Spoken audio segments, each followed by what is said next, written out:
कानून है, कोर्ट ने टिप्पणी की है कि पूरा कानून जो है उसको निरस्त नहीं किया जा सकता। आप इसके ऊपर क्या कहेंगे? सुप्रीम कोर्ट ने वक्फ अमेंडमेंट एक्ट को पूरा सुनवाई करके जो आज ऑर्डर पास किया है, मैं इसका स्वागत करता हूं। सुप्रीम कोर्ट को पूरा विषय का जानकारी है, बहुत विस्तार में पक्ष रखा। सरकार के ओर से हमारे सॉलिसिटर जनरल ने विस्तृत रूप से एक्ट में जो प्रावधान है और उसका मंशा, सरकार का जो सोच है, उसको भी सुप्रीम कोर्ट में रखा है। और मैं मानता हूं कि सुप्रीम कोर्ट का जो बेंच ने जो तय किया है, ये हमारा लोकतंत्र के लिए भी बहुत अच्छा शुभ संकेत है, क्योंकि कोई भी कानून जब पार्लियामेंट में बनता है और पार्लियामेंट में विस्तृत रिकॉर्ड चर्चा, आपको मालूम होगा वक्फ अमेंडमेंट बिल में जब चर्चा हुई थी लोकसभा राज्यसभा में, सबसे लंबी चर्चा भारत का संसद का इतिहास में, सबसे longest discussion ever, Lok Sabha Rajya Sabha सुबह तक इतना गहराई से चर्चा करने के बाद उसको खारिज नहीं कर सकता है। यही सुप्रीम कोर्ट ने आज मोहर लगाया है। और दूसरी बात यह है कि वक्फ अमेंडमेंट एक्ट में जो प्रावधान है वो संपूर्ण रूप से पूरे मुस्लिम कौम के लिए फ़ायदा पहुंचाने वाला है। और वक्फ बोर्ड के माध्यम से जो मिसयूज़ होते थे, प्रॉपर्टी जो मिसयूज़ कब्जा करते थे, वो भी बंद हो जाएगा। और वक्फ प्रॉपर्टी से जो भी फ़ायदा होगा वो मुस्लिम महिलाओं के लिए, मुस्लिम बच्चों के लिए, यतीम के लिए, जो बेघर है, जो मुसलमानों में भी जो गरीब है, जो पिछड़ा है, उनके लिए काम आने वाला है। इसलिए सुप्रीम कोर्ट के जजमेंट से मैं संतुष्ट हूं। और क्योंकि देश का सर्वोच्च न्यायालय है, सुप्रीम कोर्ट से जब कोई भी निर्णय आता है तो उसका प्रभाव होता है। और एक तरीके से पार्लियामेंट ऑफ इंडिया का जो डिसीजन है उसको कायम रखा।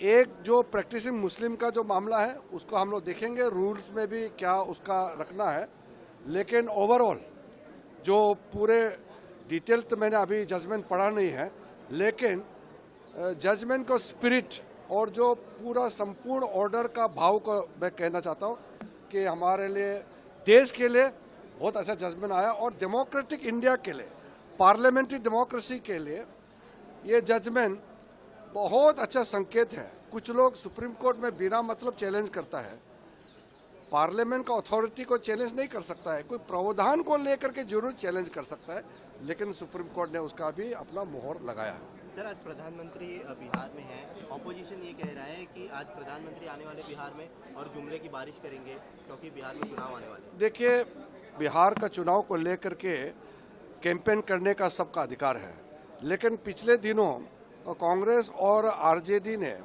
जो बहुत ही नीचे स्तर का राजनीति किया है उससे हम लोग सब दुखी है।